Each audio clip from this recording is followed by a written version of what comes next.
finished my sentence. Not guessed it. Not came close. Finished it.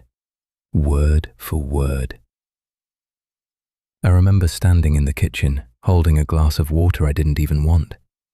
Chloe was sitting at the table, barely touching her food. She always ate like that. Slow, distant, like she wasn't really there. I said, "I feel like this place is..." And she said, "Watching you." She didn't look up, didn't smile, didn't react at all, just kept eating like nothing happened. That was the moment something shifted. But I didn't leave. I told myself it was coincidence, just coincidence. I moved into that apartment 2 weeks earlier. Cheap rent, good location. Too good, honestly. The landlord barely asked questions, just handed me the keys and said, "You'll be sharing with one other tenant, Chloe. She's quiet." He said it like a warning. I should have listened. Chloe wasn't what I expected. She looked normal. Early 20s, pale skin, dark hair always tied back. But her eyes didn't focus on things the way normal people do. It was like she was looking through you, past you, had something behind you. The first few days we barely spoke. She stayed in her room most of the time, door closed, no music, no phone calls. Nothing. Sometimes I'd walk past her door at night and hear whispering. Soft, fast, like a conversation I wasn't meant to hear. But when I stopped to listen, it would stop. Every time. I tried to ignore it. We all have weird roommates, right? People talk in their sleep, watch strange things, have habits. I told myself that over and over.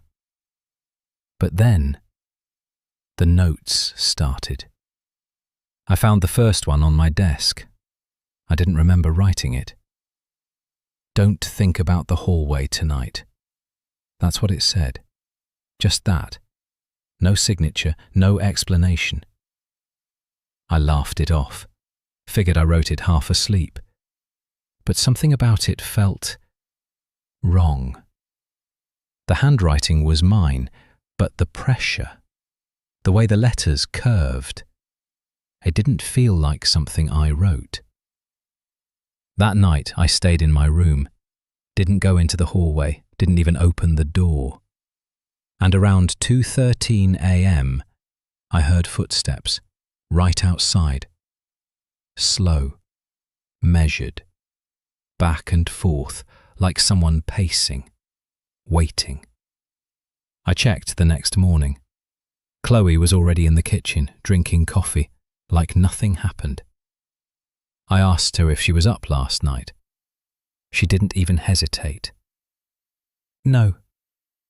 Then she looked at me and said, "You stayed in your room." Not a question, a statement. That's when I felt it, that cold feeling, like I wasn't alone in my own thoughts anymore, like something was listening, not to what I said, but to what I thought. And Chloe was somehow part of it. I started testing her. I had to, because if I didn't, I'd go insane. The next day, I sat across from her at the table. Didn't say anything, just thought something very specific. "I'm going to leave tonight." I repeated it in my head, over and over, watching her, waiting. She didn't react, didn't even blink.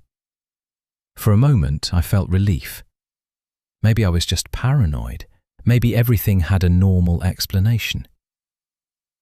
Then she stood up, walked past me, stopped at the doorway and said, "You won't." Then she left. I packed my bag anyway.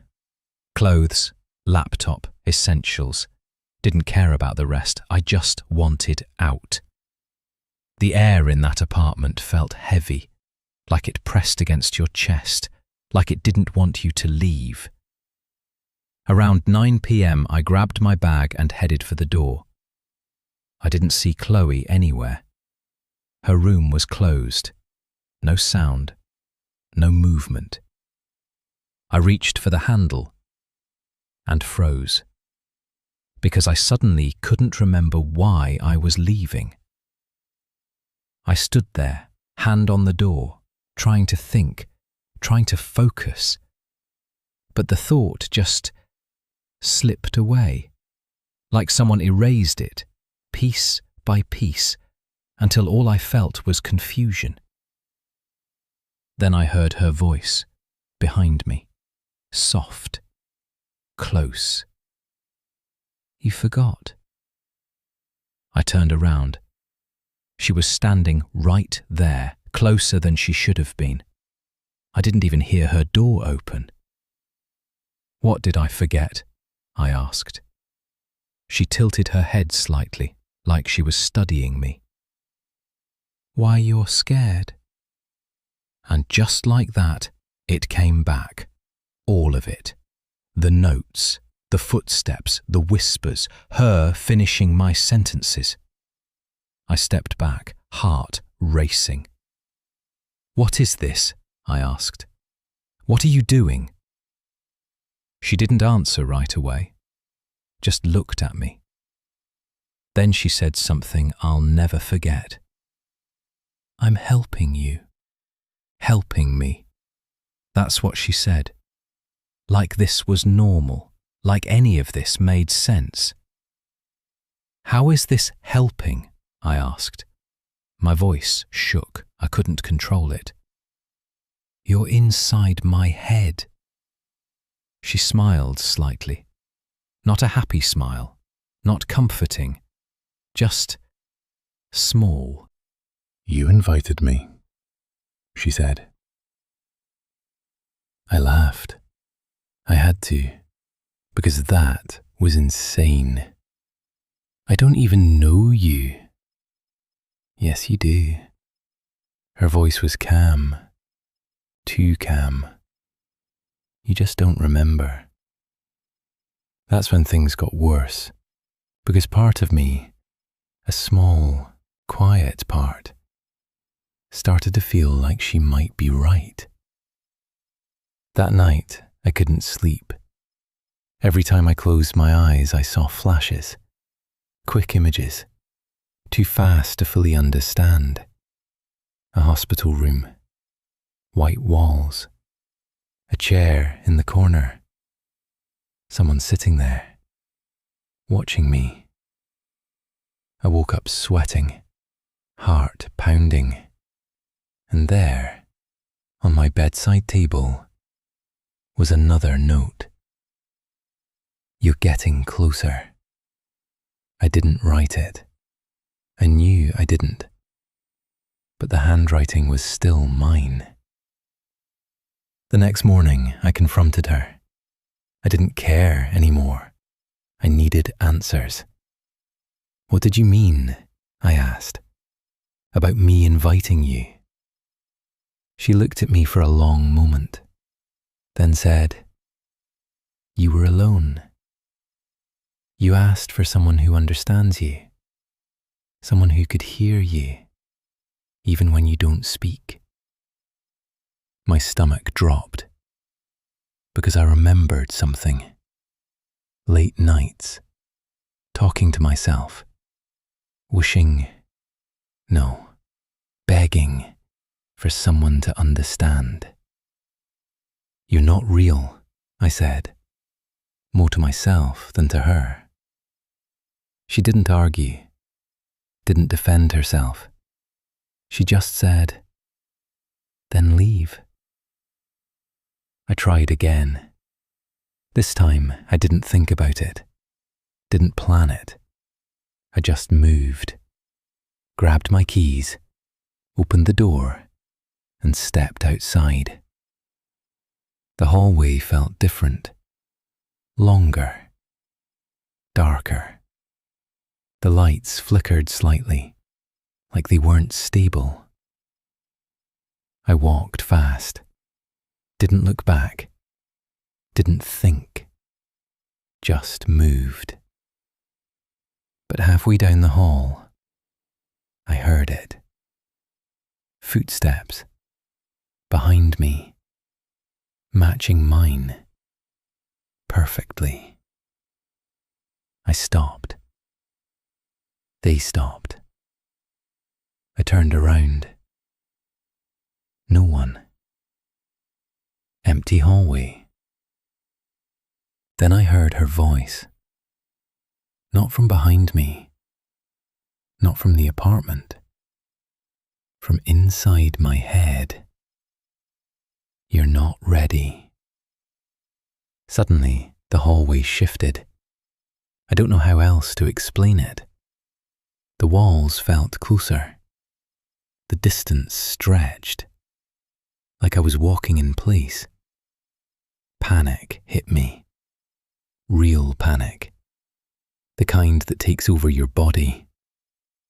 I ran as fast as I could.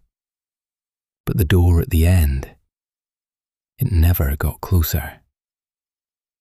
Then everything snapped, and I was back inside the apartment, standing in the kitchen, exactly where I started. Chloe was sitting at the table, drinking coffee, like always. "You tried," she said. I stopped fighting after that. Not because I wanted to, because I couldn't. Days blurred together. I lost track of time. Every thought I had, she knew. Every fear, she already understood. But then something changed. I found a note, different from the others. Shorter, messier. Don't trust her. My handwriting, but rushed, panicked. That's when I realized something. Not all the notes were the same. Some felt controlled, like her. Others felt desperate, like me. Which meant I wasn't alone in this. Not just with her, but with myself. I confronted her one last time, holding the note. "Who wrote this?" She looked at it, then at me. "You did." "When?" She stepped closer. Too close. "When you were still fighting." My heart dropped. "Still." She nodded slightly. "There's less of you now." That's when it hit me. Every time she helped me, every time she erased fear, erased doubt, erased memories, she wasn't helping. She was replacing, piece by piece, thought by thought. "I'm disappearing," I whispered. She didn't deny it. "You're becoming something better." I don't remember what happened next. Not clearly. Just fragments. Voices. Silence. Then nothing. Now, I sit at the kitchen table, drinking coffee, watching the door, waiting. There's a new roommate moving in today. I can feel him already. His thoughts are loud, messy, scared. I smile slightly. Not a happy smile. Not comforting. Just controlled.